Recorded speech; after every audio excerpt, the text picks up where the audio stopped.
Bonjour et bienvenue sur ma chaîne, je suis Ludovic Guyot, je suis thérapeute psychocorporel, je vous reçois à mon cabinet de Carcassonne mais également à Narbonne. Alors aujourd'hui j'avais très envie de vous parler d'un sujet qui me tient à cœur, c'est le sujet du traumatisme. Le traumatisme nous concerne tous, il fait partie de la condition humaine et à un moment donné dans notre vie on a tous vécu un événement traumatique.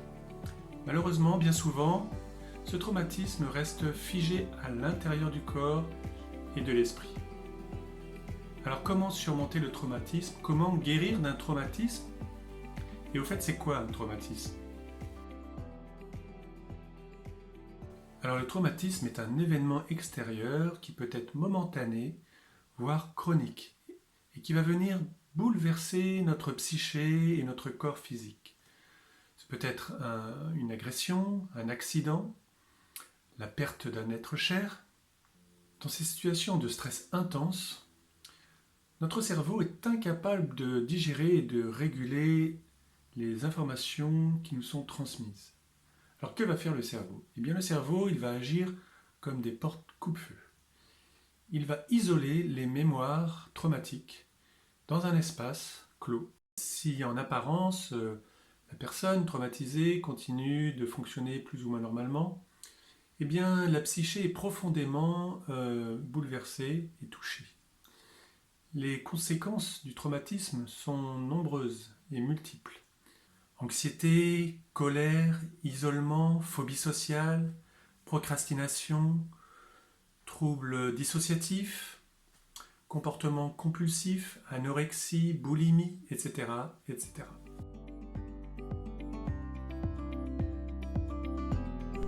Alors la bonne nouvelle, c'est qu'on peut surmonter un traumatisme, on peut guérir d'un traumatisme. On n'est pas obligé de vivre éternellement avec, ce n'est pas une fatalité. Mais encore faut-il pouvoir le nommer et accepter cette réalité. Car bien souvent, coupé de nos émotions, on va avoir tendance à banaliser la situation traumatique, à la minimiser. Alors que ce n'est pas rien d'avoir été négligé. Ce n'est pas rien d'avoir été agressé ou abusé. Dans certains cas plus complexes, c'est l'amnésie totale. Et dans ces situations, il est très difficile d'identifier et de reconnaître le traumatisme sans l'aide et l'accompagnement d'un thérapeute qui sait repérer les signes et les marqueurs d'un traumatisme. Alors la deuxième étape, après l'acceptation, c'est de se faire aider et de se faire accompagner. Et pour cela, il est indispensable de se faire accompagner par un thérapeute qui est formé au traumatisme multiple et qui aussi a fait lui-même une thérapie. Ça semble évident de dire ça aujourd'hui, mais ce n'est pas toujours le cas. Alors bien souvent, quand vous arrivez en thérapie, vous avez déjà fait un travail thérapeutique ou un chemin de conscience, et bien souvent vous avez déjà identifié et nommé le traumatisme. Malheureusement, la plupart du temps, le traumatisme, même si on l'a nommé, même si on a pu le regarder, eh bien il est toujours là. Alors pourquoi? Eh bien il est possible que vous avez travaillé à un endroit qui ne correspond pas tout à fait au blocage ou à la blessure. Et résultat, vous tournez inlassablement autour du nœud sans jamais vraiment le contacter ou le rencontrer. D'autre part, il y a votre mental qui peut être vraiment un frein, puisqu'il peut avoir tendance à vous proposer des solutions plus confortables et moins confrontantes. Le mental, il a vraiment son utilité, puisqu'effectivement, eh bien, il va toujours privilégier la sécurité.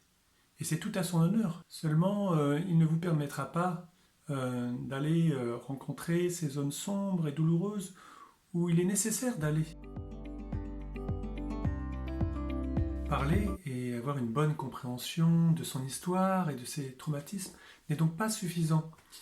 Il va falloir revenir à la source et mettre en lumière le système de protection. La thérapie psychocorporelle permet d'agir sur le corps en allant défiger les mémoires traumatiques et en agissant sur les muscles, sur les fascias, sur les cellules même de votre corps. Et c'est en retrouvant le chemin du corps, de vos ressentis, de vos émotions, qu'il va être possible de libérer et de transformer cette charge émotionnelle qui est liée au traumatisme et à l'expérience du traumatisme. Mais ce travail doit se faire tout en douceur. Et le thérapeute doit toujours veiller à ce que vous restiez dans votre fenêtre de tolérance. La fenêtre de tolérance, c'est cet espace où, quoi qu'il arrive, vous êtes en sécurité. Pour sortir du traumatisme, je dirais qu'il faut oser s'aventurer là où justement nous avons peur d'aller.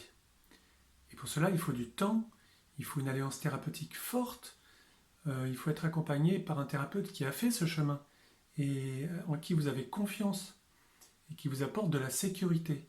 Je pense que c'est vraiment la clé si vous souhaitez transformer et dépasser le traumatisme.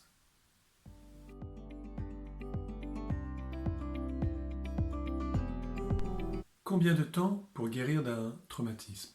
Alors il n'y a pas de réponse toute faite. Cela dépendra vraiment de votre histoire, de la complexité de vos traumatismes. Et puis cela va dépendre aussi de cette alliance thérapeutique que vous allez créer avec le thérapeute. Et bien sûr, il y a dans ce processus de guérison votre engagement. Si vous venez une fois par semaine, évidemment que le processus va se faire de manière beaucoup plus rapide. Pour accélérer le processus, vous pouvez trouver du soutien dans différentes activités qui vont vous faire du bien et vous permettre de réguler votre système nerveux. Des pratiques comme la méditation, le yoga, la respiration consciente peuvent réduire le stress et peuvent vous apporter une sensation de bien-être. Tenir un journal peut être aussi un moyen efficace pour exprimer vos sentiments, vos pensées et ce qui peut aider à clarifier vos émotions. Voilà, j'espère que cette vidéo vous aura permis d'y voir un petit peu plus clair et d'avoir une meilleure compréhension du traumatisme. Chaque parcours est unique, donc ce sera à vous de trouver votre chemin. Et si vous voulez découvrir ma pratique du massage biodynamique et de la thérapie psychocorporelle, vous pouvez me contacter par mail ou par téléphone. Je suis disponible. À bientôt et prenez soin de vous.